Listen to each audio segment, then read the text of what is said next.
हुताशनी पौर्णिमा 2 दिवस आलेली आहे, 2 मार्चला आणि 3 मार्चला.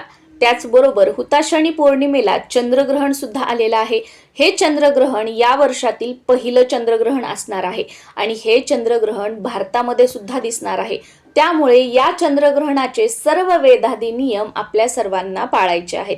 नमस्कार सर्वांना, मी प्रांजली. या व्हिडिओमध्ये मी तुमच्यासोबत हुताशनी पौर्णिमेला चंद्रग्रहण आल्या कारणाने नेमकी आपल्याला होळी कधी साजरी करायची आहे, त्याचबरोबर हे चंद्रग्रहण होळीच्या दिवशी आलेलं आहे की धुलिवंदनाच्या दिवशी आलेलं आहे, या चंद्रग्रहणाचे वेध आपल्याला कधीपासून पाळायचे आहेत, कारण हे चंद्रग्रहण भारतामध्ये दिसणार आहे. आणि गर्भवती महिला, लहान मुलं, ज्येष्ठ मंडळी यांनी वेदादी नियम कधीपासून पाळायचे आहेत, कारण आपल्यासाठी आणि त्यांच्यासाठी वेगळा टायमिंग असतो.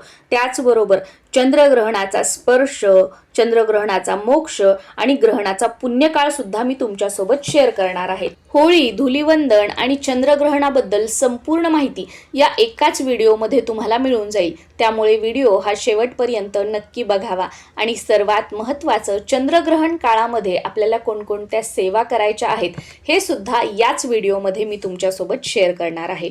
यंदा 2026 मध्ये हुताशनी पौर्णिमा ही 2 मार्च सोमवारी संध्याकाळी 5:55 सुरू होत आहे आणि पौर्णिमेची समाप्ती ही 3 मार्च रोजी मंगळवारी सायंकाळी 5:07 होणार आहे. आता सर्वात महत्त्वाचा प्रश्न की होलिका दहन नेमकं आपल्याला कधी करायचं आहे, तर 2 मार्च 2026 सोमवारी सायंकाळी प्रदोष काळामध्ये आपल्याला होलिका दहन करायचं आहे. आता तुमच्या मनामध्ये इथे एक प्रश्न येईल की 2 मार्च रोजी सायंकाळी 5:55 हुताशनी पौर्णिमा सुरू होत आहे आणि 3 मार्चला सायंकाळी 5:07 संपत आहे, तर खऱ्या अर्थाने होळी ही आपण उदय तिथीनुसार मंगळवारी 3 मार्चला साजरी करायला हवी. मग आपण 2 मार्चला का साजरी करत आहोत? तर थांबा, तुमच्या या प्रश्नाचं उत्तर सुद्धा आता मी तुम्हाला देते. कारण की 3 मार्चला ग्रस्तोदित चंद्रग्रहण आहे, म्हणजे हे चंद्रग्रहण आपल्याला भारतामध्ये सुद्धा दिसणार आहे आणि याचे सगळे वेदादी नियम आपल्याला पाळायचे आहेत. आणि 3 मार्च रोजी प्रदोष काळ सुरू होण्यापूर्वीच हुताशनी पौर्णिमेची जी तिथी आहे ती समाप्त होत आहे.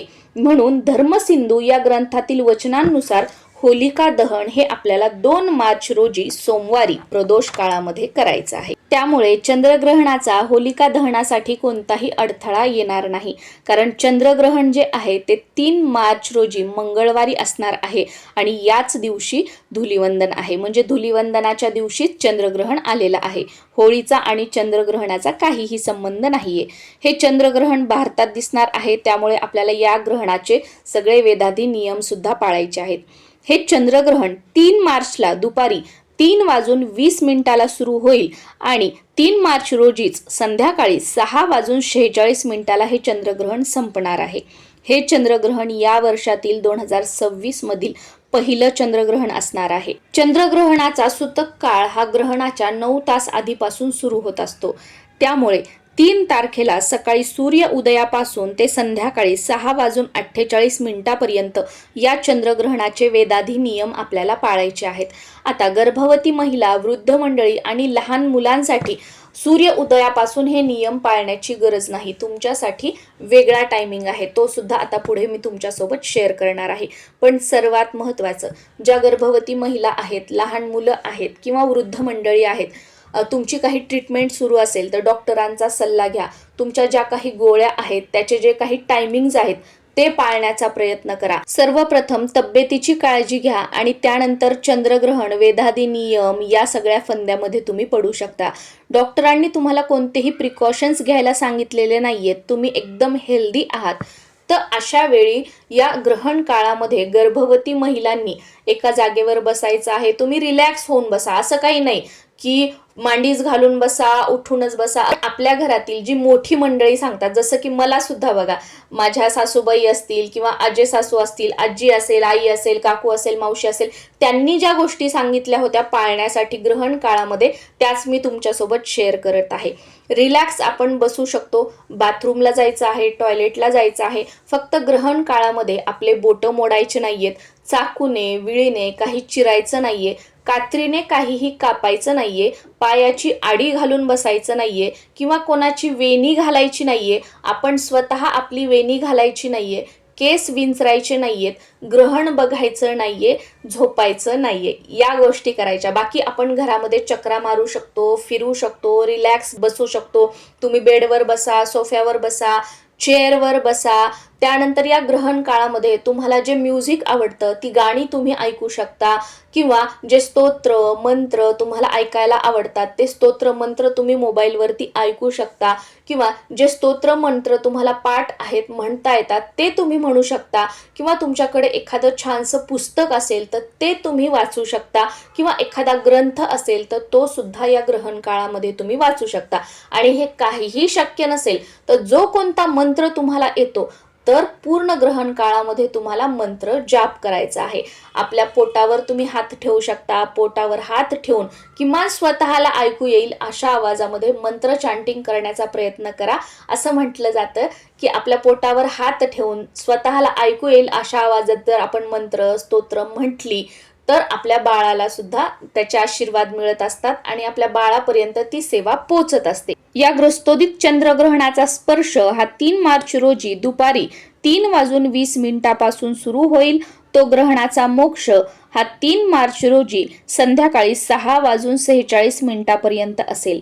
या चंद्रग्रहणाचा पुण्यकाळ हा 3 मार्च रोजी सायंकाळी 6:20 ते संध्याकाळी 6:46 असणार आहे. या ग्रहण काळामध्ये जी ही मंत्र स्तोत्र तुम्हाला पाठ आहेत ती तुम्ही म्हणू शकता.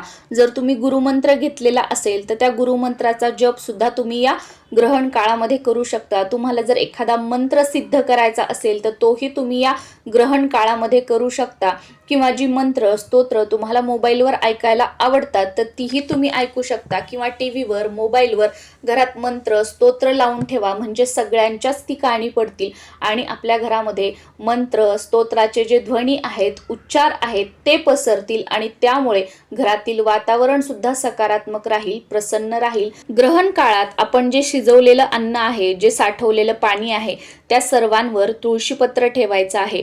ग्रहण संपल्यानंतर घरातील सर्वांनी स्नान करायचं आहे. स्नान करताना आंघोळीच्या पाण्यामध्ये जर तुमच्याकडे गंगाजल असेल तर थोडं थोडं गंगाजल सर्वांच्या आंघोळीच्या पाण्यात टाकायचं, त्या पाण्याने स्नान करायचं आहे. किंवा तुमच्याकडे गोमूत्र असेल तर एक एक थेंब गोमूत्र आंघोळीच्या पाण्यामध्ये टाकायचं आणि त्या पाण्याने स्नान करायचं आहे.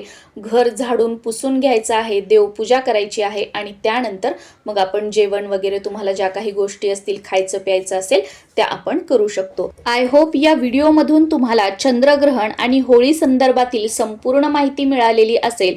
पण तरी सुद्धा अजून काही प्रश्न असतील तर खाली कॉमेंटमध्ये तुम्ही विचारू शकता. नक्कीच त्यांची उत्तरं देण्याचा मी प्रयत्न करेल. नमस्कार. तुम्हा सर्वांना होळीच्या खूप साऱ्या शुभेच्छा.